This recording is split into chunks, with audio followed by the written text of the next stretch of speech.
നമസ്കാരം. Election mega ഷോയിലേക്ക് സ്വാഗതം. ഇനി 15 ദിവസമാണ് ബാക്കി. തെരഞ്ഞെടുപ്പ് ചൂടിന്റെ മൂർധന്യത്തിലാണ് കേരളം.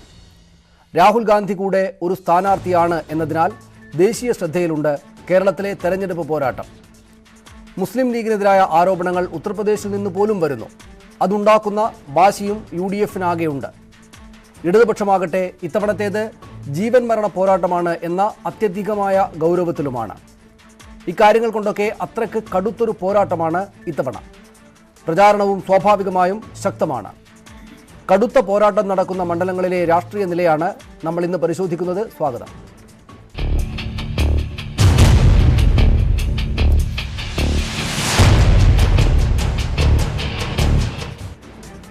ആലത്തൂർ, പാലക്കാട്, വടകര, തിരുവനന്തപുരം, എറണാകുളം, തൃശൂർ, കൊല്ലം, കോട്ടയം, വയനാട് എന്നീ മണ്ഡലങ്ങളാണ് നമ്മൾ ഇന്ന് പരിശോധിക്കുന്നത്. ഇപ്പോൾ മുതൽ 1 മണിവരെ 3 മണിക്കൂർ നമുക്കൊപ്പം കോഴിക്കോട് നിന്ന് A. സജീവൻ, കൊച്ചിയിൽ നിന്ന് KJ ജേക്കബ്, തിരുവനന്തപുരത്ത് നിന്ന് NJ നായർ, കൊല്ലത്ത് നിന്ന് K. രാജൻ ബാബു എന്നിവർ ചേരുന്നുണ്ട് വിശകലനങ്ങൾക്ക് വേണ്ടിയിട്ട്. ഒപ്പം സ്റ്റുഡിയോയിൽ editor Rajeev Devaraj, input editor TJ Sreelal എന്നിവരും കൂടെയുണ്ട്. എനിക്കൊപ്പം നമുക്ക് വിശകലനങ്ങളിലേക്ക്, ചർച്ചയിലേക്ക് കടക്കാം. ആദ്യം ശ്രീലാൽ, താങ്കളും തുടങ്ങാം. ഈ വയനാട്ടിലെ മത്സരത്തോടുകൂടി വലിയ ദേശീയ ശ്രദ്ധയിലേക്ക് കാര്യങ്ങൾ പോയിരിക്കുകയാണ്. വയനാട്ടിൽ എന്താണ് സ്ഥിതി?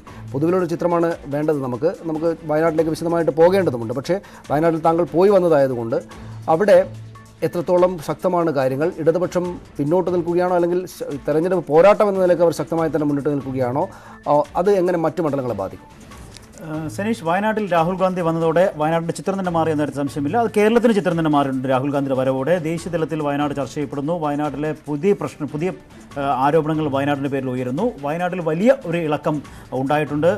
രാഹുൽ ഗാന്ധിയുടെ വരവ് UDF കേന്ദ്രങ്ങളിൽ വലിയ ആവേശം ഉണ്ടായിട്ടുണ്ട്. ഒരുപക്ഷെ കോൺഗ്രസ് കേന്ദ്രങ്ങളിൽ ഉണ്ടാക്കിയതിനേക്കാൾ വലിയ ആവേശം മുസ്ലിം ലീഗ് കേന്ദ്രങ്ങളിൽ ഈ രാഹുൽ ഗാന്ധിയുടെ വരവ് ഉണ്ടാക്കിയിട്ടുണ്ട്. അത് ഒരുപക്ഷെ പ്രധാനമന്ത്രിയുടെ പ്രസ്താവനയും പിന്നീടുണ്ടായിട്ടുള്ള ആരോപണങ്ങളെല്ലാം തന്നെ ആയിരിക്കാം. എന്തായാലും വലിയ തോതിലുള്ള ഒരു വലിയ ഇളക്കം ഉണ്ടായിട്ടുണ്ട്. പക്ഷേ അത് ഇടതുപക്ഷത്തെ ഒട്ടും പിന്നോട്ടടിച്ചിട്ടില്ല എന്നുള്ളതാണ് എനിക്ക് അവിടെ നിന്ന് മനസ്സിലായത്. ഇടതുപക്ഷവും ഈ ഒരു വലിയ ഒരു ആവേശത്തെ നേരിടാനുള്ള തയ്യാറെടുപ്പിൽ തന്നെയാണ്. ഒട്ടും പിന്നോട്ട് പോയിട്ടില്ല. ഒരല്പമെങ്കിലും പിന്നോട്ട് പോയിട്ടുണ്ടെങ്കിൽ അതൊരു പക്ഷേ NDA ക്യാമ്പായിരിക്കാം. അത് കാരണം ഏറ്റവും ഒടുവിലാണ് തുഷാർ അവിടെ എത്തിയത് തന്നെ. അതുകൊണ്ട് തുഷാറിന് പ്രചാരണം ശക്തിപ്പെടുത്തി മുന്നോട്ട് വരേണ്ടതുണ്ട്. ആ സമയം കൊണ്ട് തന്നെ മറ്റ് 2 ക്യാമ്പുകളും വളരെയധികം മുന്നോട്ട് പോവുകയും ചെയ്യും. ഇടത് ക്യാമ്പിൽ ഒരു ആവേശക്കുറവുമില്ല. പക്ഷേ അവർക്ക് അപ്പോഴും അറിയാം ജയം എന്ന് പറയുന്നത് ഒരു വലിയ ഒരു കടമ്പ തന്നെയാണ് എന്നുള്ളത്. അതാണ് നമുക്ക് വയനാട്ടിൽ തന്നെയാണ് തുടങ്ങേണ്ടത്. രാജീവ്, താങ്കളിലേക്കൊന്ന് ഈ പൊതുചിത്രം. ഏതാണ്ട് 15 ദിവസം മാത്രമേ ബാക്കിയുള്ളൂ. നമ്മുടെ രാഷ്ട്രീയ സ്ഥാനാർത്ഥികളെല്ലാം തന്നെയും വന്നു. രാഷ്ട്രീയം തന്നെയും ഫിക്സ് ചെയ്യപ്പെട്ടു രാഹുൽ ഗാന്ധിയുടെ വരവോട് കൂടിയിട്ട്. എങ്ങോട്ടേക്കാണ് ഇത്തവണത്തെ ഈ ദേശീയ പൊതു തെരഞ്ഞെടുപ്പ്, കേരളം എങ്ങോട്ടേക്കാണ് പോകുന്നതെന്നത് സംബന്ധിച്ച് ഒരു പൊതു വിശകലനം ആദ്യം പ്രാഥമികമായി നൽകാൻ പറ്റും? സനീഷ്, സാധാരണ ഈ ലോക്സഭാ തെരഞ്ഞെടുപ്പിൽ ഒക്കെ ഒരു പൊതുവായിട്ടുള്ള ഒരു ട്രെൻഡ്, അല്ലെങ്കിൽ ആർക്കെങ്കിലും അനുകൂലമായിട്ട് പ്രതികൂലമായിട്ട് തുടങ്ങിയ കാര്യങ്ങളുണ്ട്. പക്ഷെ ഇത്തവണ പൊതുവെ ആദ്യം പല രീതിയിൽ മാറി പറയുന്നതാണ്. നല്ല ഓളവും കാറ്റുമൊക്കെ ഉള്ള ഒരു കായലിൽ കിടക്കുന്ന ഒരു വള്ളം പോലെ ആണ് ശരിക്കും പറഞ്ഞാൽ ഇപ്പോൾ കേരളത്തിലെ രാഷ്ട്രീയ ചിത്രത്തെക്കുറിച്ച് തോന്നുന്നത്. അത് ഇടയ്ക്ക് ആടി ഉലയുന്നു, അതേതെങ്കിലും ഒരു പക്ഷത്തോട് അനുകൂലമാകുന്നു, അല്ലെങ്കിൽ വീണ്ടും തിരിച്ചാകുന്നു. ഇങ്ങനെ പല രീതിയിൽ മാറി മറിയുന്ന ഒരു സാഹചര്യം കാണുന്നുണ്ട്. പൊതുവെ ആദ്യം ഒരു UDF-ന് അനുകൂലമാണ് കാര്യങ്ങൾ, ന്യൂനപക്ഷങ്ങളുടെയൊക്കെ വോട്ട് കൊണ്ട് എന്ന് തോന്നിയിരുന്നു. അതിനുശേഷം പക്ഷേ ശക്തരായ സ്ഥാനാർത്ഥികളെ കൊണ്ടുവന്ന് ഇടതുപക്ഷം ഒരു മേൽക്കൈ നേടി സ്ഥാനാർത്ഥികളെ രംഗത്തിറക്കി. അതിനുശേഷം അപ്പോൾ അതാ വരുന്നു UDF-ന്റെ സ്ഥാനാർത്ഥികളായി ശക്തരായി K. മുരളീധരൻ ഒക്കെ വരുന്നു. അത് വീണ്ടും ഒരു UDF-ന് കൂടുതൽ പ്രതീക്ഷ നൽകുന്നു. ഇതിനിടയിൽ രാഹുൽ ഗാന്ധി എന്ന ഫാക്ടർ വരുന്നു. അപ്പോഴാണ് ഇപ്പോൾ കോഴിക്കോട്ടെ MK രാഘവൻ എന്ന ഏറെ ജനപിന്തുണയുള്ള സ്ഥാനാർത്ഥിക്കെതിരെ സ്റ്റിംഗ് ഓപ്പറേഷൻ ആരോപണം വരുന്നു. അദ്ദേഹം ഇലക്ഷൻ കമ്മീഷന് കള്ളക്കണക്ക് കൊടുത്തു എന്ന് തുടങ്ങിയ ആരോപണങ്ങൾ വരുന്നു. ഇതിനിടയ്ക്ക് ശബരിമല ഫാക്ടർ എങ്ങനെ വർക്ക് ചെയ്യും എന്നുള്ള സംബന്ധിച്ചുള്ള ആശങ്ക, അത് പ്രതികൂലമാകുമോ എന്ന് ഇടതുമുന്നണി, അനുകൂലമാകുമോ എന്ന് UDF, അതുപോലെ തന്നെ BJP, ഇങ്ങനെ നമുക്ക് കൃത്യമായി പ്രവചിക്കാൻ കഴിയാത്ത, പറയാൻ കഴിയാത്ത രീതിയിൽ അങ്ങോട്ടും ഇങ്ങോട്ടും ആടിയുലയുന്ന രീതിയിലാണ് കേരളത്തിലെ ഇപ്പോഴത്തെ തെരഞ്ഞെടുപ്പുമായി സംബന്ധിച്ചുള്ള രാഷ്ട്രീയ ചിത്രം. പക്ഷേ രാജീവ്, അപ്പോഴും എനിക്ക് തോന്നുന്നത് രാഹുൽ ഗാന്ധി എന്നിട്ട് വരവോടെ അതൊരു വലിയ വിഷയമായിട്ടുണ്ട്. കാരണം ഒരു പൊതുവിഷയം ഈ തെരഞ്ഞെടുപ്പിൽ ഇതുവരെയും ഉയർന്നു വന്നിട്ടില്ലായിരുന്നു. അങ്ങനെ ഒരു ശക്തമായൊരു പൊതുവിഷയം ഉയർന്നു വന്നിരുന്നില്ല. അവിടെയാണ് രാഹുൽ ഗാന്ധിയുടെ വരവ്. അതൊരു കേരളത്തിലെ ഇത്തവണത്തെ ചർച്ച ചെയ്യപ്പെടുന്ന, ദേശീയ തലത്തിൽ തന്നെ ചർച്ച ചെയ്യപ്പെടുന്ന ഒരു വിഷയമാണ്. കേരളത്തിൽ ഒരു പ്രധാനപ്പെട്ട കാര്യമായിട്ട് അത് രാഹുൽ ഗാന്ധി ഫാക്ടർ മാറുമെന്നുള്ള കാര്യത്തിൽ സംശയമില്ല. പക്ഷേ കേരളത്തിൽ വന്നു കഴിഞ്ഞ് ജയിച്ചു കഴിഞ്ഞാലും ആര് ജയിച്ചാലും ഏറ്റവും അവസാനം അവിടെ പിന്തുണയ്ക്കുന്നത് ഒരാൾക്ക് വേണ്ടിയിട്ടായിരിക്കും. പക്ഷേ ഈ വരവ് ദേശീയ തലത്തിൽ രാഹുൽ ഗാന്ധിക്കും കോൺഗ്രസിനും ഗുണം ചെയ്യുമോ എന്നുള്ളത് വലിയ ചോദ്യം. നമുക്ക് അതിലേക്കൊക്കെ വരാം. അതിലേക്ക് വരുന്നതിന് മുമ്പ് നമുക്ക് ഓരോരോ മണ്ഡലങ്ങൾ പരിശോധിച്ച് തന്നെ പോകേണ്ടതുണ്ട് പതിവ് പോലെ. പക്ഷേ അതിനു മുമ്പ് ശ്രീ അഞ്ജയ് നായർ, ഞാൻ താങ്കളിലേക്ക് കൂടെ ഒരു പൊതു ചിത്രം സംബന്ധിച്ചുള്ളൊരു ഒരു വിശകലനത്തിന് വേണ്ടി വരികയാണ്. ഇന്ന ഭാഗത്തേക്കൊരു ട്രെൻഡ് എന്ന നിലക്ക് ഇന്ന് പറയാവുന്നൊരവസ്ഥ താങ്കളുടെ നോട്ടത്തിലുണ്ടോ? ഈ പറയുന്ന രാഹുൽ ഗാന്ധിയുടെ വരവുണ്ട്, പക്ഷേ ലോക്സഭാ തെരഞ്ഞെടുപ്പിനെ ആകെ നിർണ്ണയിക്കുന്ന ഒരൊറ്റ വിഷയം, ഒരു തീം എന്ന നിലയിലേക്ക് കാര്യങ്ങൾ എന്തെങ്കിലും എത്തിയിട്ടുണ്ടോ?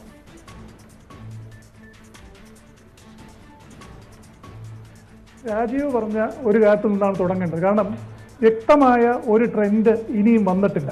അതായത് മാറി മറിയുന്ന ഒരവസ്ഥയാണ്. പിന്നെ ഈ രാഹുൽ ഗാന്ധിയുടെ വരവ് എന്ന് പറയുന്നത് കേരളത്തെ മൊത്തമായി ബാധിക്കുമെന്ന യാതൊരു ചിന്തയും ആർക്കും ഉണ്ടാകേണ്ട കാര്യമില്ല.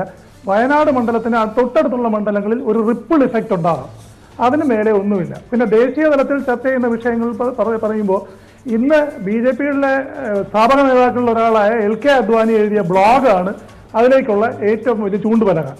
എന്തുകൊണ്ട് BJPക്ക് വോട്ട് ചെയ്തു കൂടാ എന്ന് പറയുന്നത് പ്രതിപക്ഷമല്ല, കോൺഗ്രസ് അല്ല, CPIM അല്ല, LK അദ്വാനിയെ പോലൊരു നേതാവാണ്. അത് നമ്മൾ വളരെയധികം ശ്രദ്ധിക്കപ്പെടേണ്ട ഒരു വിഷയമാണ്. പിന്നെ കേരളത്തെ സംബന്ധിച്ചിടത്തോളം കൃത്യമായ രാഷ്ട്രീയ ബോധമുള്ള ജനങ്ങളാണ്. ഇവിടെ ഈ പേഴ്സണാലിറ്റി പൊളിറ്റിക്സിനെതിരെ അതിനതീതമായി വിഷയങ്ങൾക്ക് വളരെ പ്രാധാന്യമുണ്ട്. തൊഴിലില്ലായ്മ, നിത്യോപയോഗ സാധനങ്ങളുടെ വില വർധനവ്, എണ്ണവില, പിന്നെ ജീവസാഹചര്യങ്ങളിലുണ്ടായ മാറ്റം, പിന്നെ കാർഷിക രംഗത്തെ പ്രതിസന്ധി, തൊഴിലില്ലായ്മ, 40 കൊല്ലത്തിനിടയ്ക്കുണ്ടായ ഏറ്റവും ഉയർന്ന തൊഴിലില്ലായ്മ നിരക്ക് തുടങ്ങി ചർച്ച ചെയ്യപ്പെടേണ്ട ഒരുപാട് വിഷയങ്ങൾ ഉള്ളപ്പോൾ ശബരിമലയോ അല്ലെങ്കിൽ അയോധ്യയോ ഇതൊന്നും കേരളത്തിലെ ജനങ്ങളെ ഗണ്യമായി സ്വാധീനിക്കില്ല. രാഹുൽ ഗാന്ധിയുടെ പേഴ്സണാലിറ്റി കൾട്ട് പൊളിറ്റിക്സ് എന്ന് പറയുന്നത് ആ ഒരു മണ്ഡലത്തിൽ അല്ലെങ്കിൽ അടുത്തുള്ള 1-2 ഇടങ്ങളിൽ ചെറിയ ഒരു സ്വാധീനം ഉണ്ടാകാമെന്നുള്ളതിലപ്പുറം ഇത് കേരളമാകെ ആഞ്ഞടിക്കുന്ന ഒരു തരംഗമൊന്നും ആകില്ല. കാരണം ജനങ്ങൾ നേരിടുന്ന പ്രശ്നങ്ങൾ ഇത് തന്നെയാണ്. 2011 തുടങ്ങിയ അസാറ്റ് വീണ്ടും തെരഞ്ഞെടുപ്പ് നോട്ടിഫിക്കേഷൻ വരുന്നതിന്റെ തലേന്ന് ഒരു വിഷയമായി ഉയർത്തുക, അല്ലെങ്കിൽ മറ്റു കാര്യങ്ങൾ പറയുക, ഇതൊന്നും കൊണ്ടൊന്നും കാര്യമാകുന്നില്ല. സാധാരണക്കാരൻ അവന്റെ നിത്യജീവിതത്തിൽ അനുഭവിക്കുന്ന പ്രശ്നങ്ങളുടെ അടിസ്ഥാനത്തിൽ അതിനൊരു ഗണ്യമായ സ്വാധീനമുണ്ട്. ആ സ്വാധീനത്തിന്റെ അടിസ്ഥാനത്തിൽ തന്നെയായിരിക്കും ഇപ്രാവശ്യം ജനങ്ങൾ വോട്ട് ചെയ്യുക എന്നുള്ളതാണ് ഇതിന്റെ ഒരു തോന്നുന്ന കാര്യം. ശരി, ശ്രീ നായർ, നമുക്ക് തിരിച്ചു വരാം. ഇപ്പോൾ ശ്രീ എ സജീവൻ കോഴിക്കോട്ടും KJ ജേക്കബ് കൊച്ചിയിലും കൂടി എത്തിയിട്ടുണ്ട്. അല്പസമയത്തിന് ശേഷം കൊല്ലത്തെ അതിഥി രാജൻ ബാബു കൂടെ നമ്മോടൊപ്പം ചേരും. നമുക്ക് ഓരോരോ മണ്ഡലങ്ങളെ പരിശോധിച്ച് പോവുകയാണ് വേണ്ടത്. നമ്മൾ തുടരുന്ന ഇലക്ഷൻ മെഗാഷോയുടെ ഭാഗമായിട്ട് തുടരുന്ന ഒരു ഫോർമാറ്റ് അതാണ്. ആ നിലക്ക് നമ്മൾ ആദ്യം തന്നെയും സ്വാഭാവികമായിട്ടും വയനാട് മണ്ഡലത്തിലേക്കാണ് പോവുക. വയനാട് മണ്ഡലത്തിൽ ഈ പറയുന്ന വിജയം സുനിശ്ചിതമായിരിക്കുന്ന ഒരു മണ്ഡലമാണത്. പക്ഷേ രാഷ്ട്രീയമായ പോരാട്ടം അതിശക്തമായി ഇരിക്കുക തന്നെയാണ് ചെയ്യുക. എന്ന് മാത്രമല്ല, ഓരോരുത്തർക്കും അവരവരുടേതായ വിജയം അവിടെ ആവശ്യമുണ്ട്. തെരഞ്ഞെടുപ്പിൽ വിജയിച്ച് MP ആയി ആര് പോകുന്നു എന്ന കാര്യത്തിൽ സംശയമില്ലെങ്കിലും അവരവരുടേതായ വിജയം, അവരവരുടേതായ പരാജയം ഉണ്ടാകാതിരിക്കാനുള്ള തീവ്രമായുള്ള ശ്രമം 3 മുന്നണികളുടെയും സ്ഥാനാർത്ഥികൾ ശക്തമായി നടത്തുന്ന ഇടമാണ്. രാഹുൽ ഗാന്ധിയെ മാറ്റി നിർത്തിയാൽ മറ്റു 2 മുന്നണികളുടെയും സ്ഥാനാർത്ഥികൾ അതിശക്തമായി തന്നെയാണ് മത്സരരംഗത്തുള്ളത്. വയനാടിനെ സംബന്ധിച്ച് നമുക്കറിയാം, UDFന്റെ ശക്തി കേന്ദ്രമാണ് വയനാട്. 2014 MI ഷാനവാസ് ജയിച്ച മണ്ഡലമാണ്. അദ്ദേഹത്തിൻ്റെ മരണശേഷമാണ് ഇപ്പോൾ തെരഞ്ഞെടുപ്പ് നടക്കുന്നത്. കാർഷിക പ്രാധാന്യമുള്ള മണ്ഡലം എന്നതാണ് വയനാടിന് കേരളത്തിലെ 20 മണ്ഡലങ്ങളിലെ ഒരു സവിശേഷത, അല്ലെങ്കിൽ അത്തരം കാർഷിക പ്രാധാന്യമുള്ള മണ്ഡലങ്ങളിൽ ഏറ്റവും പ്രധാനപ്പെട്ട ഒന്നാണ് വയനാട്.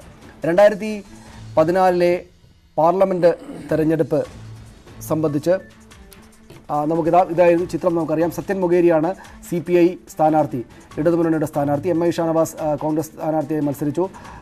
PR റംസിൽനാഥ് ആയിരുന്നു BJPയുടെ സ്ഥാനാർത്ഥി. സത്യൻ മൊഗേരി 3,56,165 വോട്ടുകൾ നേടി. MI ഷാനവാസ് 3,77,035 വോട്ടുകളാണ് കരസ്ഥമാക്കിയത്.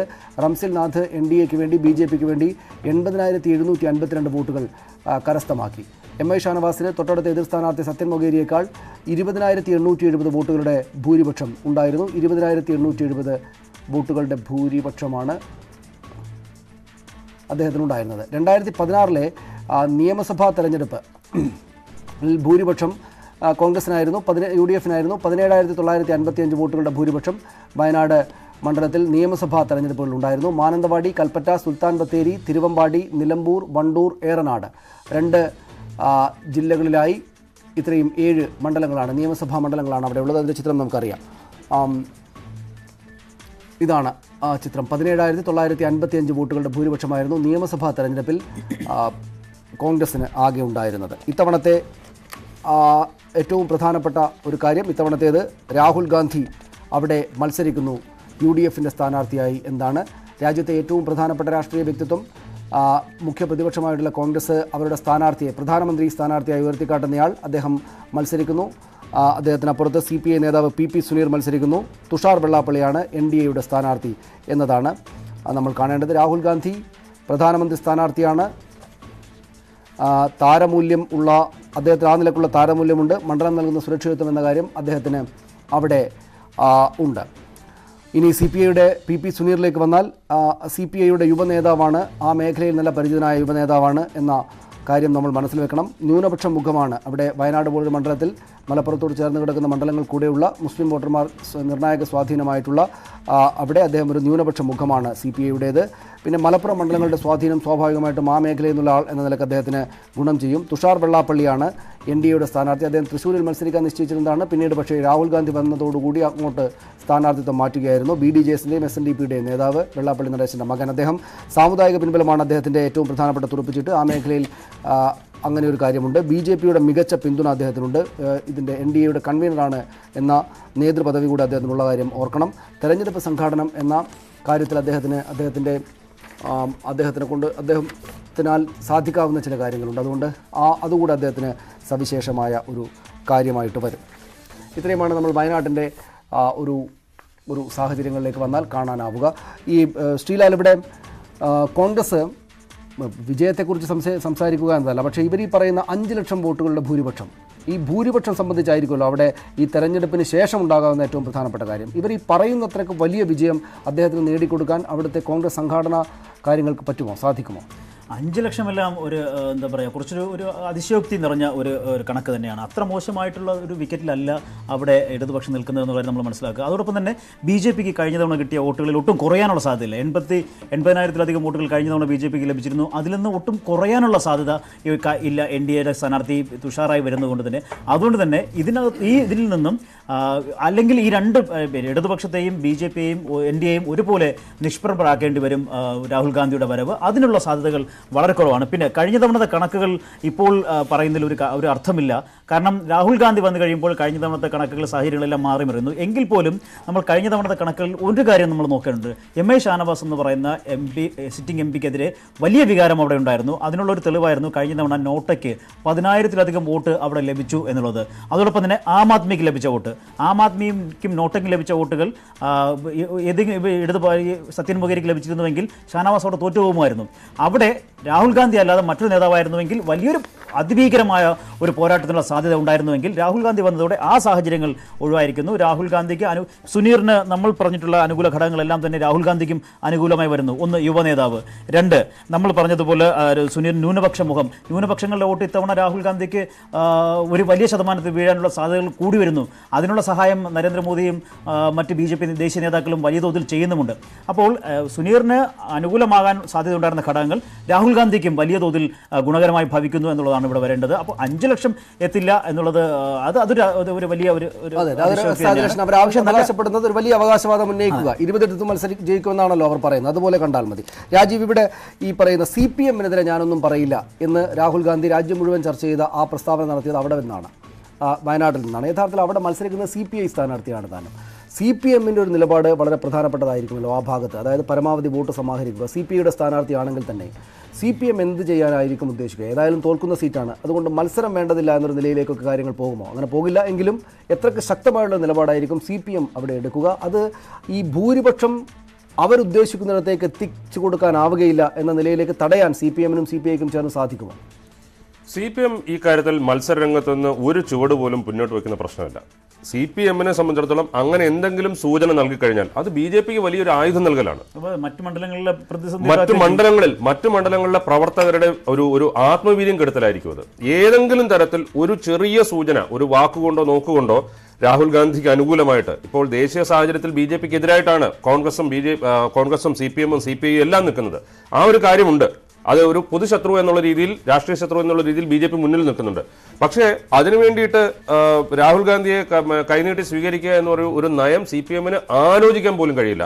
അങ്ങനെ ഉണ്ടെങ്കിൽ അവർ മത്സരിക്കുന്ന മറ്റു മണ്ഡലങ്ങളിലെല്ലാം അത് ബാധിക്കും. ഏതെങ്കിലും രീതിയിൽ അത് ബാധിക്കും. അത് പ്രത്യേകിച്ചും മലബാറിലാണ് രാഹുൽ ഗാന്ധി വന്ന് നിൽക്കുന്നത്. CPM കൂടുതൽ ശ്രദ്ധ കേന്ദ്രീകരിക്കുന്നതും പ്രതീക്ഷ വെക്കുന്നതും മലബാർ മണ്ഡലങ്ങളിലാണ്. അപ്പോൾ കഴിഞ്ഞ തവണത്തേക്കാൾ ഒന്നുകൂടെ ഊർജ്ജം കൂടാനാണ് സാധ്യത.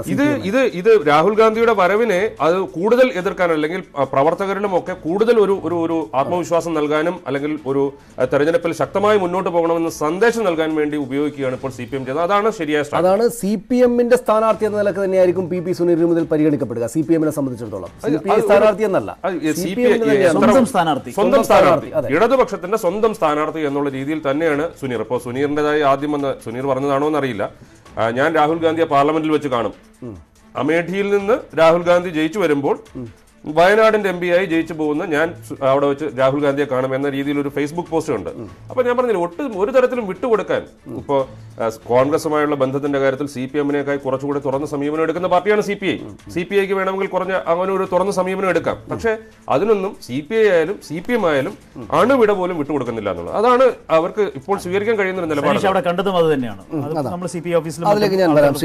ശ്രീ NJ നായർ, ഇവിടെ ഈ ഏതെങ്കിലും ആളുകൾ രാഹുൽ ഗാന്ധി വരുന്നു, അതുകൊണ്ട് പരാജയം ഉറപ്പാണ്, അതൊരു UDF മണ്ഡലമാണ്, അതുകൊണ്ട് മത്സരിക്കേണ്ടതില്ല എന്ന നിലയെ ആരും സ്വീകരിക്കുകയില്ല എന്ന് മാത്രമല്ല, ഇപ്പോൾ രാജീവും ശ്രീലാലും സൂചിപ്പിച്ചതുപോലെ ഈ CPM അടക്കമുള്ള ആളുകൾ സ്വന്തം സ്ഥാനാർത്ഥി P ജയരാജൻ എത്രത്തോളം ശക്തമായിട്ടാണോ പിന്തുണ നൽകുന്നത്, അത്ര തന്നെ ശക്തമായിട്ട് PP സുനീറിനും പിന്തുണ നൽകുന്ന അത്രയ്ക്ക് ശക്തമായിട്ട് തന്നെ CPM പ്രവർത്തിക്കുന്ന മണ്ഡലമായിരിക്കും അത്. ഒപ്പം തുഷാർ വെള്ളാപ്പള്ളി തൃശ്ശൂരിൽ നിന്ന് അങ്ങോട്ടേക്ക് എന്തായാലും തോൽക്കുകയാണ്, പിന്നെന്തിനാണ് മണ്ഡലം മാറുന്നതെന്ന പരിഹാസമൊന്നും ആ മറുഭാഗത്ത് നിന്ന് വന്നെങ്കിലും തുഷാർ വെള്ളാപ്പള്ളി അങ്ങോട്ട് പോയിട്ട് മത്സരിക്കുകയാണ്. അമേഠിയിൽ നിന്ന് കുറേ വനിതാ പ്രവർത്തകർ, BJP-യുടെ വനിതാ പ്രവർത്തകർ വന്ന് തുഷാർ വെള്ളാപ്പള്ളിക്ക് വേണ്ടി പ്രചാരണം നടത്തുമെന്ന് ഇന്നത്തെ പത്രത്തിലുണ്ട്. അതായത് അതിശക്തമായിട്ടുള്ള രാഷ്ട്രീയ പോരാട്ടത്തിലുള്ള വേദി എന്ന നിലക്ക് തന്നെയാണ് പരാജയം ഉറപ്പാണെങ്കിലും ഈ രണ്ട് കക്ഷികളും വയനാട്ടിലെ പോരാട്ടത്തെ കാണുന്നത്. അത് രാഹുൽ ഗാന്ധിക്ക് ലഭിക്കുമെന്ന് കേരളത്തിലെ നേതാക്കൾ, കോൺഗ്രസ് നേതാക്കൾ വിചാരിക്കുന്ന ഭൂരിപക്ഷത്തിൽ കുറവ് വരുത്താൻ ഇടയാക്കുമോ?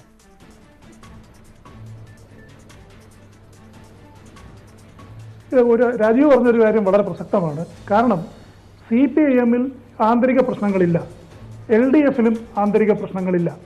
ഇവരെല്ലാം വളരെ കൊഹസീവായിട്ടാണ് ഇത്തവണ പ്രവർത്തിക്കുന്നത്. സ്ഥാനാർത്ഥി നിർണയം മുതൽ നമ്മൾ കണ്ടതാണ്. പിന്നെ അതുകൊണ്ട് വയനാടെന്ന് മാത്രമല്ല, കേരളത്തിലുള്ള എല്ലാ മണ്ഡലങ്ങളിലും ഇടതുപക്ഷ ജനാധിപത്യ മുന്നണി വളരെ ഐക്യത്തോടുകൂടി പ്രവർത്തിക്കുന്ന ഒരു കാഴ്ചയാണ് നമ്മളിപ്പോൾ കാണുന്നത്. അത് വളരെ പ്രസക്തവുമാണ്. കാരണം ഇടതു പാർട്ടികളെ സംബന്ധിച്ചിടത്തോളം അവരുടെ സാന്നിധ്യം പാർലമെന്റിൽ വർദ്ധിപ്പിക്കുക എന്ന് പറയുന്നത് ഈ കാലഘട്ടത്തിന്റെ ആവശ്യമായി അവർ കാണുന്നു. അപ്പോൾ ഈ ചെറിയ ചെറിയ പാർട്ടികൾ തമ്മിലുള്ള പ്രശ്നങ്ങളുടെ പേരിൽ എന്തെങ്കിലും ഒരു ബുദ്ധിമുട്ടുണ്ടാകരുത് എന്നുള്ളത് അവരെ സംബന്ധിച്ചിടത്തോളം അവരുടെ നിലനിൽപ്പിന്റെ പ്രശ്നമാണ്. ആ രീതിയിൽ തന്നെയാണ് അവർ മുമ്പോട്ട് പോകുന്നത് ടിൽ ഡേറ്റ് നമ്മൾ കാണുന്നത്. പിന്നെ ഈ 5 ലക്ഷം എന്ന് പറയുന്നത് ആഗ്രഹിക്കാൻ നമുക്ക് GST കൊടുക്കാത്ത കാലത്തിടത്തോളം 5 ലക്ഷം വോട്ട് 6 ലക്ഷം വോട്ടെന്ന് ഭൂരിപക്ഷം നമ്മൾ പ്രതീക്ഷിക്കുന്നതിൽ ഒരു തെറ്റുമില്ല. പക്ഷേ നിർബന്ധമായും വയനാടിൽ ഒരു ശക്തമായ മത്സരം കാഴ്ചവെക്കുക എന്ന് പറഞ്ഞ ഇടതുപക്ഷത്തെ സംബന്ധിച്ചിടത്തോളം വളരെ അനിവാര്യമാണ്. ആ രീതിയിലാണ് ഇപ്പോൾ സീതാറാം യെച്ചൂരി അടക്കമുള്ള CPI-യുടെ തന്നെ പ്രമുഖ നേതാക്കന്മാർ ഉൾപ്പെടെയുള്ളവരെ വയനാട്ടിൽ കേന്ദ്രീകരിച്ചുകൊണ്ട് ശക്തമായ ഒരു പ്രചരണ സംവിധാനം തന്നെയാണ് അവർ മുന്നിൽ കാണുന്നത്. പിന്നെ BDJS-നെ സംബന്ധിച്ചിടത്തോളം ഇതൊരു വിൻഫാളാണ്. എന്തെന്ന് വെച്ചാൽ കേരളത്തിൽ മാത്രം അറിയപ്പെട്ടിരുന്ന ഒരു പാർട്ടി ഇന്ന് ദേശീയ തലത്തിൽ ചർച്ച ചെയ്യപ്പെടുന്നു. രാഹുൽ ഗാന്ധിയോടൊപ്പം മത്സരിക്കാനുള്ള അവസരം അവരെങ്ങനെയാണ് അതിനെ കാണുന്നത്? എന്നാൽ BJP ഒരു കേന്ദ്രത്തിൽ നിന്നൊരു ശക്തനായ നേതാവിനെ കൊണ്ടുവന്നിവിടെ മത്സരിപ്പിക്കുന്ന കാര്യം എന്തുകൊണ്ട് അവർ ആലോചിച്ചില്ല എന്നുള്ളത് നമ്മൾ ചിന്തിക്കേണ്ട ഒരു വിഷയമാണ്. പക്ഷേ BDJS-നെ സംബന്ധിച്ചിടത്തോളം ഇതൊരു വിൻഫാളാണ്. കാരണം അവർക്ക് നാഷണൽ പൊളിറ്റിക്കൽ ഡിസ്കഷനിൽ അവർക്കൊരു സ്പേസ് കിട്ടുന്നു എന്ന് പറയുന്നത് ഒരു ചെറിയ കാര്യമേ അല്ല. തീർച്ചയായും ഞാൻ തിരിച്ചു വരാം ശ്രീ നായർ താങ്കളിലേക്ക്. ശ്രീ NJ നായർ. ഇപ്പോൾ ശ്രീ A സജീവൻ കോഴിക്കോട് നമ്മോടൊപ്പം ചേരുകയാണ്. ശ്രീ A സജീവൻ, വയനാട്ടിൽ 20,000-ലേറെ വോട്ടുകളായിരുന്നു കഴിഞ്ഞ തവണത്തെ അദ്ദേഹത്തിന്റെ ഭൂരിപക്ഷം. എം ഐ ഷാനവാസിൻ്റേത് 1,00,000-ലേറെ വോട്ടുകൾ, 1,30,000 മുകളിൽ വോട്ടുകളുടെ ഭൂരിപക്ഷത്തിനാണ് ആദ്യം അദ്ദേഹം ജയിച്ചത് 2009-ൽ. 1.5 ലക്ഷത്തിനടുത്ത്. ഇത്തവണ ഇവർ അവകാശപ്പെടും പോലെ വലിയ ഭൂരിപക്ഷം കൊടുത്ത് രാഹുൽ ഗാന്ധിയെ പാർലമെന്റിലേക്ക് പറഞ്ഞേക്കാൻ സാധിക്കുമെന്ന ആത്മവിശ്വാസത്തിന് അടിസ്ഥാനമുണ്ടോ?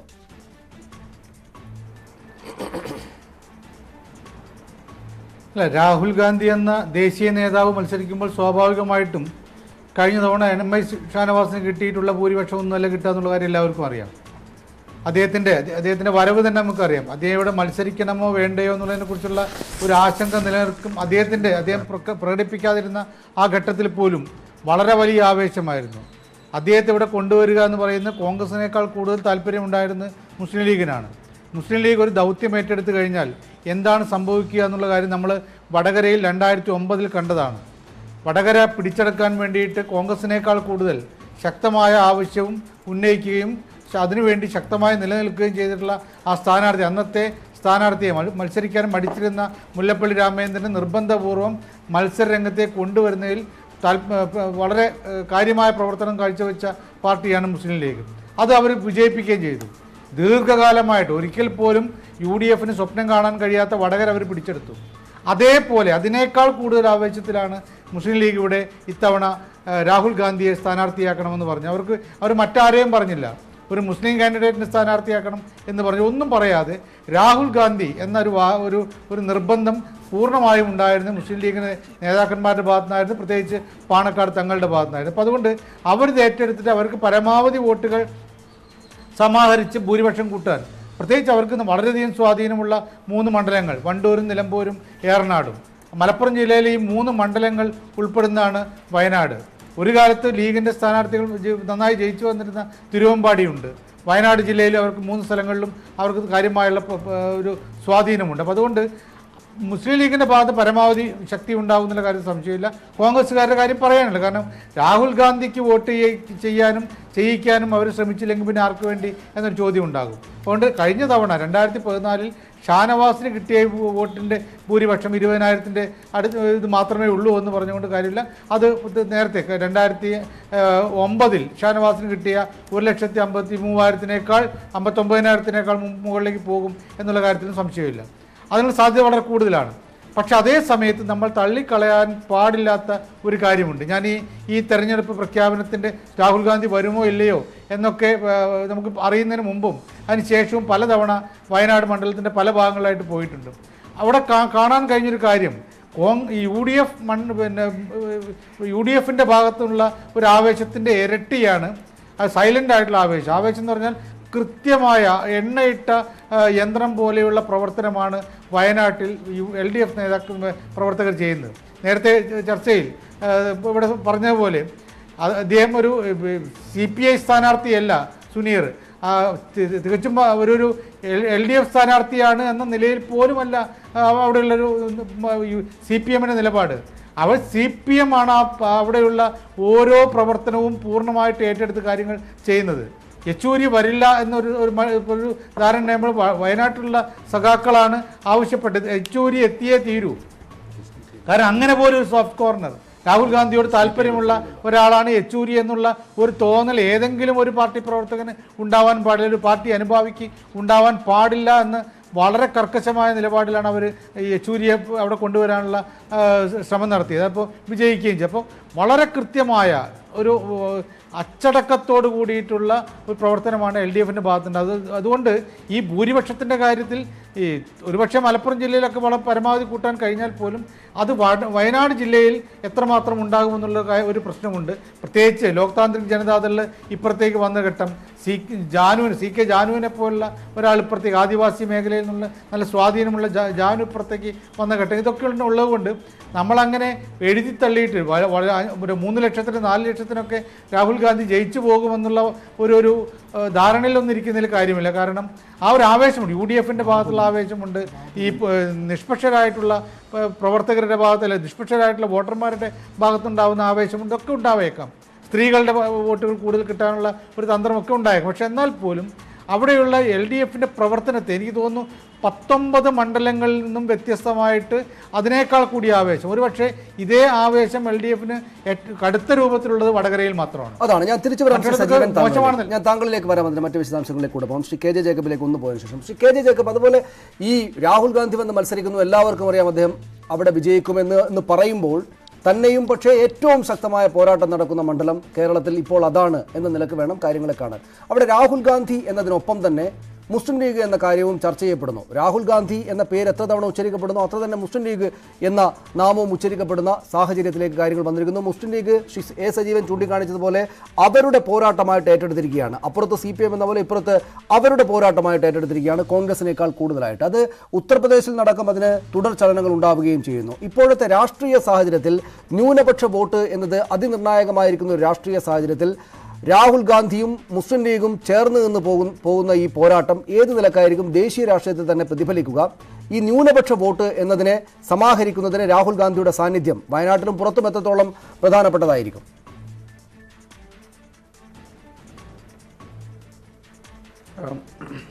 രാഹുൽ ഗാന്ധിയുടെ സാന്നിധ്യം വളരെ പ്രധാനപ്പെട്ടതായതുകൊണ്ടാണ് ഇന്ന് കേരളത്തിൽ അത് വളരെ ആയതുകൊണ്ടാണ് അദ്ദേഹം ഇപ്പം വയനാട്ടിൽ മത്സരിക്കുന്നത്. അതല്ലെങ്കിൽ അദ്ദേഹം വരില്ല. കേരളത്തിൽ എനിക്ക് തോന്നുന്നു UDF ഉണ്ടായിരുന്ന അഡ്വാൻറ്റേജ് അവർ തന്നെ കളഞ്ഞു കുളിച്ച ഒരു ഘട്ടത്തിൽ ആണ് രാഹുൽ ഗാന്ധി വന്നേ പറ്റുള്ളൂ എന്നുള്ളൊരവസ്ഥ കേരളത്തിലുണ്ടായത്. അതല്ല എങ്കിൽ കോൺഗ്രസ് ഹൈക്കമാൻഡിന് ആദ്യത്തെ സമയം തന്നെ സ്ഥാനാർത്ഥി അങ്ങ് പ്രഖ്യാപിച്ചാൽ മതിയായിരുന്നു. വയനാട് ഒഴിച്ചിട്ട് ഒരു സീറ്റ് അതിൽ രാഹുൽ ഗാന്ധി മത്സരിക്കുന്നു എന്നുള്ളത് ഇതേ ഫാൻഫെയറോടുകൂടി 3 ആഴ്ച മുമ്പ് മറ്റ് സ്ഥാനാർത്ഥിത്വം പ്രഖ്യാപിച്ചപ്പോൾ അങ്ങ് പ്രഖ്യാപിച്ചാൽ മതിയായിരുന്നു. അപ്പോൾ അതിലൊരു അൺസർട്ടനിറ്റി എലമെൻ്റ് ഉണ്ടായിരുന്നു. ആ അൺസർട്ടനിറ്റി എലമെൻറ്റ് UDFൻ്റെ നമ്മളിപ്പോൾ ഇതേ പറഞ്ഞ മൈനോറിറ്റി വോട്ട് ഒരു വേവറിംഗ് ആയിട്ടുള്ള കോൺഗ്രസിനും UDFനും അനുകൂലമായിട്ട് ആ വോട്ട് വരുമോ എന്നുള്ള സംശയം. അതോടൊപ്പം LDF വളരെ സമർത്ഥമായിട്ട് അവരുടെ രാഷ്ട്രീയം കേരളത്തിലെ മനുഷ്യരുടെ മുമ്പിൽ പ്രതിഷ്ഠിക്കുക കൂടി ചെയ്തപ്പോൾ ഈ മൈനോറിറ്റി വോട്ട് എന്ന് ഞാൻ പറയുമ്പോൾ സത്യത്തിൽ മൈനോറിറ്റി വോട്ട് എന്നല്ല നമ്മൾ പറയേണ്ടത്, ഒരു സെക്യുലർ വോട്ട് എന്നാണ് നമ്മൾ പറയേണ്ടത്. മൈനോറിറ്റികൾ മാത്രമല്ല ഈ പ്രാവശ്യം വോട്ട് ചെയ്യാൻ വേണ്ടി പോകുന്നത്. ഒരു സെക്യുലർ വോട്ട്, ഒരു ആൻറ്റി നരേന്ദ്രമോദി വോട്ട് എന്നുള്ള സ്പെസിഫിക് ആയിട്ടുള്ള വോട്ടാണ്. ആ വോട്ട് കഴിയുന്നിടത്തോളം ഗാൽവനൈസ് ചെയ്യുക എന്നുള്ളത് തന്നെയാണ് രാഹുൽ ഗാന്ധിയുടെ സ്ഥാനാർത്ഥിത്വം കൊണ്ടുള്ളത്. അത് ആ നിയോജകമണ്ഡലത്തിൽ മാത്രമല്ല, അത് അക്രോസ് കേരള നമ്മളത് കാണാൻ വേണ്ടി പോവുകയാണ്. LDFന് ഈ തെരഞ്ഞെടുപ്പിലുള്ള ഒരു ഡിസഡ്വാൻറ്റേജ് അത് തന്നെയാണ്. അവരെ സംബന്ധിച്ചിടത്തോളം ഇന്ന് വരെയുള്ള അവരുടെ രാഷ്ട്രീയം, അവരുടെ ഒരു സെക്യുലർ ഡെമോക്രാറ്റിക് രാഷ്ട്രീയത്തിൻ്റെ ശരിക്കും വേറൊരു നേരവകാശം അപ്പുറത്ത് നിന്ന് വന്നിരിക്കുന്നു. കോൺഗ്രസിൻ്റെ പല സ്ഥാനാർത്ഥികളും പല നേതാക്കന്മാരും കേരളത്തിലും ഇന്ത്യയിലും വേവറിംഗ് ആയിരുന്നപ്പോഴും RSSന്റെ മുഖത്ത് നോക്കി വർത്തമാനം പറയാൻ ധൈര്യം കാണിച്ചൊരു നേതാവാണ് രാഹുൽ ഗാന്ധി. കേരളത്തിലെ നേതാക്കന്മാരോട് KV തോമസിനോട് നിങ്ങൾ BJPയിലോട്ട് പോകുമെന്ന് ചോദിച്ചപ്പോൾ അദ്ദേഹത്തിന് ഒരു ആൻസർ ഉണ്ടായിരുന്നില്ല. പക്ഷേ രാഹുൽ ഗാന്ധിയുടെ ഇമേജ് അതല്ല. അതുകൊണ്ട് രാഹുൽ ഗാന്ധിയുടെ ഇമേജിനോട് തന്നെയാണ് രാഹുൽ ഗാന്ധിയുടെ ഒരു മൈനോറിറ്റി പ്രൊട്ടക്ടർ അല്ലെങ്കിൽ RSSന്റെ കണ്ണിൽ നോക്കി വർത്തമാനം പറയാൻ കഴിവുള്ള ഒരു നേതാവ് എന്നുള്ള രാഹുൽ ഗാന്ധിയുടെ നിലപാടിനോട് തന്നെയാണ് LDF ഈ പ്രാവശ്യം ഫൈറ്റ് ചെയ്യേണ്ടി വരിക.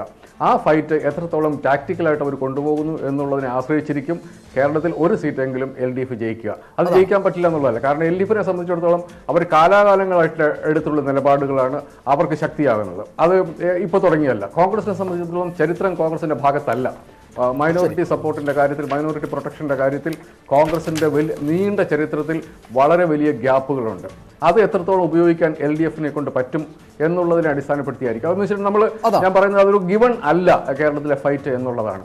അതാണ് ഞാൻ തിരിച്ചു വരാം. ശ്രീ ജേക്കബ്, നമുക്ക് മറ്റു മണ്ഡലങ്ങളിലേക്ക് കൂടെ പോകേണ്ടതുണ്ട്. വളരെ പ്രസക്തമായ കാര്യങ്ങളാണ് താങ്കൾ പറഞ്ഞു വെച്ചിരിക്കുന്നത്. രാജീവ്, അദ്ദേഹം സൂചിപ്പിച്ചിരിക്കുന്ന കാര്യം, അതായത് ഈ പറയുന്ന അദ്ദേഹത്തിൻ്റെ വരവ് കൊണ്ട്, രാഹുൽ ഗാന്ധിയുടെ വരവ് കൊണ്ടുണ്ടായിരിക്കുന്ന മാറ്റം, ഈ പുതിയ വോട്ടുകൾ, ചെറുപ്പക്കാരുടെ വോട്ടുകൾ, സ്ത്രീകളുടെ വോട്ടുകൾ അങ്ങോട്ടും ഇങ്ങോട്ടും ചായാം.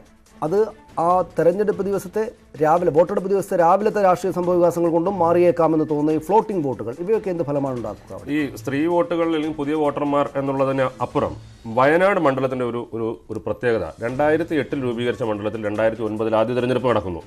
ആദ്യ തെരഞ്ഞെടുപ്പിൽ MA ഷാനവാസ് 1,53,439 വോട്ടിന് ജയിക്കുമ്പോൾ 99,000 വോട്ട് പിടിച്ച K മുരളീധരൻ എന്നൊരു സ്ഥാനാർത്ഥി അവിടെ ഉണ്ടായിരുന്നു. കൂടുതലും സ്വാഭാവികമായിട്ടും കോൺഗ്രസ് വോട്ടുകളായിരിക്കും പിടിച്ചിട്ടുണ്ടാവുക കൂടുതലും. എന്നാൽ അന്ന് BJPക്ക് ഈ കഴിഞ്ഞ തെരഞ്ഞെടുപ്പിൽ 80,000 വോട്ട് നേടി BJP അന്ന് ഏതാണ്ട് 33,000 വോട്ട് മാത്രമേ പിടിച്ചിട്ടുള്ളൂ. അത് പോയിട്ടുണ്ടോ ഇല്ലെന്ന് നമുക്കറിയില്ല. പക്ഷേ പൊതുവെ കോൺഗ്രസ് അനുകൂല അല്ലെങ്കിൽ കോൺഗ്രസ് അനുഭാവ വോട്ടുകളായിരിക്കും അന്ന് NCP സ്ഥാനാർത്ഥിയായ K മുരളീധരൻ പിടിച്ചിട്ടുണ്ടാവുക. അങ്ങനെയെങ്കിൽ നല്ലൊരു സ്ഥാനാർത്ഥിയാണെങ്കിൽ കോൺഗ്രസിന് ഈ 153 മുകളിലും പോകാനുള്ള ഒരു സാധ്യത അവിടെ കാണുന്നുണ്ട്. അതൊന്ന്. രണ്ടാമത്തെ തെരഞ്ഞെടുപ്പ്, കഴിഞ്ഞ തെരഞ്ഞെടുപ്പ് ആകുമ്പോൾ ഈ ഫ്ലോട്ടിംഗ് വോട്ട്സ് എന്ന് പറയുന്നത് ഈ K മുരളീധരൻ പിടിച്ച വോട്ടുകൾ കുറെ കൂടി ചിതറിയിട്ടുണ്ടാകാം. MA ഷാനവാസിന്റെ ഭൂരിപക്ഷം കുത്തനെ കുറഞ്ഞ് 20,000 പക്ഷെ ആ സ്ഥലത്തേക്ക് SDPI ഒരു 10-13,000 വോട്ട് പിടിക്കുന്നു. വെൽഫെയർ പാർട്ടി 10-12,000 വോട്ട് പിടിക്കുന്നു. നേരത്തെ ശ്രീലാൽ പറഞ്ഞതുപോലെ നോട്ടയ്ക്ക് ഒരു 10,000 വോട്ട് കിട്ടുന്നു. ആം ആദ്മി പാർട്ടിക്ക് 10,000 വോട്ട്. PV അൻവർ സ്വതന്ത്ര സ്ഥാനാർത്ഥി, അതായത് ഇപ്പോഴത്തെ നിലമ്പൂർ MLA PV അൻവർ അവിടെ സ്വതന്ത്ര സ്ഥാനാർത്ഥിയിൽ നിന്ന് 33,000 വോട്ട് പിടിക്കുന്നു. ഇതെല്ലാം കൂടെ ചേരുമ്പോഴത്തേക്ക് 1 ലക്ഷം. അതായത് ഇങ്ങനെ പലപ്പോഴായി ചിതറിത്തെറിച്ചു പോയ വോട്ടുകളെല്ലാം കൂടി 2-3 സ്ഥാനാർത്ഥികളിലായിട്ട് കോൺസെൻട്രേറ്റ് ചെയ്യുമ്പോൾ റിസൾട്ട് എങ്ങനെ വരുന്നു എന്നുള്ളത് വളരെ ഇൻട്രസ്റ്റിംഗ് ആയിട്ടൊരു കാര്യമാണ്. ശ്രീലാൽ അത് ഒക്കെ കൂട്ടിച്ചേർക്കാനുണ്ടാകുമായിരിക്കും. ഇത് തന്നെയുണ്ട് 1 ലക്ഷം വോട്ട്. അപ്പോൾ യഥാർത്ഥത്തിൽ MI ഷാനവാസിന്റെ അല്ലെങ്കിൽ കോൺഗ്രസിന്റെ ആ മണ്ഡലത്തിലെ വോട്ട് എന്ന് വെച്ചാൽ ഭൂരിപക്ഷം എന്ന് വെച്ചാൽ ഒരു 2.5 ലക്ഷമെങ്കിലും അപ്പോൾ തന്നെയും ആകേണ്ടതാണ്. ഇപ്പോൾ സ്വാഭാവികമായിട്ടും ഇദ്ദേഹം രാഹുൽ ഗാന്ധി വരുമ്പോൾ ഇവർ ഈ കാണുന്ന സ്വപ്നങ്ങൾ അത്ര വലുതല്ല എന്ന് വേണം മനസ്സിലാക്കാൻ. അല്ലേ, യാഥാർത്ഥ്യബോധമില്ലാത്ത 5 ലക്ഷം എന്നുള്ളത് ഒരു വലിയ സംഖ്യയാണ്. അതിലെത്താൻ സാധ്യത വളരെ കുറവാണെങ്കിലും ഇതുവരെ ലഭിച്ചതിൽ വെച്ച്, അതായത് ഈ MA ഷാനവാസിന് ആദ്യ മത്സരത്തിൽ ലഭിച്ചതിനേക്കാൾ മുരളീധരനും ചേർത്ത് ലഭിച്ചതിന് വോട്ടിനേക്കാൾ കൂടുതൽ ഒരു പക്ഷേ അതിനടുത്തേക്ക് എത്തുമായിരിക്കും. പക്ഷേ അപ്പോഴും ഞാൻ അവിടെ കണ്ടൊരു കാര്യം, അത് നേരത്തെ നമ്മളോട് ചർച്ച ചെയ്ത പോലെ ഇടത് പാർട്ടികളുടെ ഒരു അശ്രാന്ത പരിശ്രമം തന്നെയാണ്. അവിടെ ഉറക്കമില്ലാത്ത അവർക്ക് കാര്യങ്ങൾ ഏതാണ്ട് കാര്യം തിരിച്ചറിഞ്ഞ് എന്നുള്ള രീതിയിലാണ്. നമ്മൾക്ക് ഇനി നിൽക്കണമെങ്കിൽ ഈ ഭൂരിപക്ഷം എന്നുള്ളത് വലിയ തോതിൽ ഗണ്യമായി കുറച്ചാൽ മാത്രമേ പിടിച്ചു നിൽക്കാൻ സാധിക്കുകയുള്ളൂ എന്നൊരു വലിയ തിരിച്ചറിവിൻ്റെ ഒരു രാഷ്ട്രീയം അവിടെയുണ്ട്. ആ ഒരു പ്രവർത്തനം തന്നെയാണ് ഇത്തവണ ഈ PP സുനീറിന് ഗുണകരമാവും തോന്നുന്നത്. തോറ്റാലും പ്രശ്നമില്ല, പക്ഷേ ഭൂരിപക്ഷം എന്നത് രാഹുൽ ഗാന്ധിയോട് മത്സരിച്ച് തോക്കുന്നുള്ള ഒരു മത്സരം. അവിടെയും രാഹുൽ ഗാന്ധിയെ വെള്ളം കുടിപ്പിച്ച് പറഞ്ഞു വയ്ക്കുക, ജയിച്ചാലും രാഹുൽ ഗാന്ധി അങ്ങനെ എളുപ്പത്തിൽ തീർച്ചയായും അതിന് അവിടെ കോൺഗ്രസ് പറയുന്ന 2 രീതിയുണ്ട്. CPM ഇടത് പാർട്ടികൾ ഇത് പറയുമ്പോൾ കോൺഗ്രസ് പറയുന്ന മറ്റൊരു രാഷ്ട്രീയമുണ്ട് അവിടെ. അതായത് ഞാനൊരു 1-2 കുറച്ച് പേര് ചോദിച്ചു, നിങ്ങളിപ്പോൾ രാഹുൽ ഗാന്ധി എന്തായാലും ഈ മണ്ഡലം 2 മണ്ഡലം ജയിച്ചു കഴിഞ്ഞാൽ സ്വാഭാവികം രാഹുൽ ഗാന്ധി രാജിവെക്കാൻ സാധ്യതയുള്ള വയനാടല്ലേ എന്ന്. അതിന് അവർ പറയുന്ന മറുപടി, രാഹുൽ ഗാന്ധിക്ക് രാജിവെക്കാൻ സാധിക്കാത്ത വിധത്തിലുള്ള ഭൂരിപക്ഷം, അതായത് അമേഠിയിൽ ലഭിക്കുന്നതിൻ്റെ ഒരു 2 ഇരട്ടി ഭൂരിപക്ഷം ഞങ്ങളോട് കൊടുക്കും, അങ്ങനെ രാഹുൽ ഗാന്ധി ഞങ്ങൾ സമ്മർദ്ദത്തിലാക്കുമെന്ന് പറയുന്ന ഒരു ഭാഗത്ത് കോൺഗ്രസ്. ഇപ്പുറത്ത് കോൺഗ്രസ് രാഹുൽ ഗാന്ധിയെ പോലെ ഒരാളെ എന്തായാലും ശരി തോറ്റാലും ജയിച്ചാലും അത് രാജ്യം അറിയുന്ന ഒരു തെരഞ്ഞെടുപ്പ് ആക്കി മാറ്റാനുള്ള തീരുമാനത്തിലാണ് ഇപ്പുറത്ത് SDPIയുടെയും പിന്നെ വെൽഫെയർ പാർട്ടി ഇവർക്കൊപ്പം നിൽക്കുകയാണ്. വെൽഫെയർ പാർട്ടി കഴിഞ്ഞ തവണ 12,645 വോട്ടുകളാണ് ഉണ്ടായിരുന്നത്. SDPIക്ക് അതേസമയത്ത് 14,327 വോട്ടുകൾ ഉണ്ടായിരുന്നു. മത്സരിക്കുന്നുണ്ട്. നോട്ട പ്രത്യേകിച്ചും കഴിഞ്ഞ തവണ ഇത്രയും വോട്ട് 10,000 വോട്ട് കിട്ടാൻ കാരണം അത് MI ഷാനവാസിനോടുള്ള വിരോധം തന്നെയാണ്. ആം ആദ്മി പാർട്ടിയും കഴിഞ്ഞ പ്രാവശ്യം ഏതാണ്ട് 14,000 വോട്ട് ലഭിച്ചിരിക്കുന്നു. അതും MI ഷാനവാസിനെതിരെയുള്ള വോട്ടുകൾ തന്നെയായിരുന്നു. മലമ്പുഴയിൽ VS അച്യുതാനന്ദനെതിരെ സതീശൻ പാച്ചേനി തൊട്ടടുത്ത് മത്സരം ഏതാണ്ട് 5,000 വോട്ടിന്റെ ഡിഫറൻസിൽ VS അച്യുതാനന്ദൻ ജയിക്കുന്നു. സതീശൻ പാച്ചേനി വലിയൊരു ഹീറോ ആക്കി. അതുപോലെ തന്നെ EMSനെതിരെ മത്സരിച്ച VS വിജയരാഘവൻ തൊട്ടടുത്തെത്തി, അത് VS വിജയരാഘവനെ വലിയൊരു ഹീറോ ആക്കി എന്ന് പറയുന്ന പോലെ 1,53,439 അതിൽ താഴെയാണ് ഭൂരിപക്ഷം എങ്കിൽ, അതായത് MI ഷാനവാസ് 2009 നേടിയ ഭൂരിപക്ഷം രാഹുൽ ഗാന്ധി നേടുന്നില്ല എങ്കിൽ അതുകൊണ്ട് കൂടിയാണ് തുഷാർ വെള്ളാപ്പള്ളി അങ്ങോട്ട് പോയിരിക്കുന്നത്. കഴിഞ്ഞ തവണ കിട്ടിയതിനേക്കാൾ 10 വോട്ട് കൂടുതൽ കിട്ടിയാൽ പോലും തുഷാർ വെള്ളാപ്പള്ളി വലിയ ദിവസങ്ങൾ നഷ്ടപ്പെട്ടു പ്രചാരണത്തിൽ എന്നുള്ളത് വലിയൊരു ഘടകമാണ്. തുഷാർ വെള്ളാപ്പള്ളി പിന്നെ 3ാം സ്ഥാനത്താണ്. ഈ പറഞ്ഞ സുനീറിന് കിട്ടുന്നത്ര രാഷ്ട്രീയമായ വിജയം ഉണ്ടാവില്ല എങ്കിൽ തന്നെയും അതുകൂടെ ലക്ഷ്യമിട്ടായിരിക്കുമല്ലോ. പക്ഷേ നമ്മൾ സാധാരണ പറയുമ്പോൾ ഇത്ര വലിയൊരു മത്സരം ഉണ്ടാകുമ്പോൾ 2ാം സ്ഥാനത്തേക്കാണ് മത്സരം എന്ന് പറയുന്നതല്ല അവിടെ ഉള്ളത്. അതെ, ഞാൻ നമുക്ക് വയനാട്ടിൽ നിന്ന് മാറാം. വയനാട്ടിലേത് ഈ പറയുന്നത് പോലെ കോൺഗ്രസ്, രാഹുൽ ഗാന്ധി, മുസ്ലിം ലീഗ് എന്നതൊക്കെയാണ് പ്രധാനപ്പെട്ട തീം അവിടെയെങ്കിലും അതുതന്നെയാണ് വിജയം ഉണ്ടാവുക എന്ന് എല്ലാവരും കരുതുന്നുണ്ട് എങ്കിൽ തന്നെയും ഇടതുപക്ഷത്തിൻ്റെ അതിശക്തമായിട്ടുള്ള പോരാട്ടമാണ്. അതായത് വിജയം ഉണ്ടാവുകയില്ല എന്നറിഞ്ഞുകൊണ്ട് തന്നെയും ഒരു നിമിഷവും ഉറക്കമില്ലാതെ ചെയ്യുന്ന ജോലി കൂടെയാണ് അവിടെ പ്രത്യേകമായി ശ്രദ്ധിക്കേണ്ടത്. അതെന്ത് ഫലങ്ങൾ ഉണ്ടാക്കും? 1-2 വോട്ടുകൾ അങ്ങോട്ടും ഇങ്ങോട്ടും മാറിയാൽ പോലും വലിയ രാഷ്ട്രീയ പ്രാധാന്യമുള്ള ഒരു വിധിയിലേക്കായിരിക്കും കാര്യങ്ങൾ പോകുന്നത്.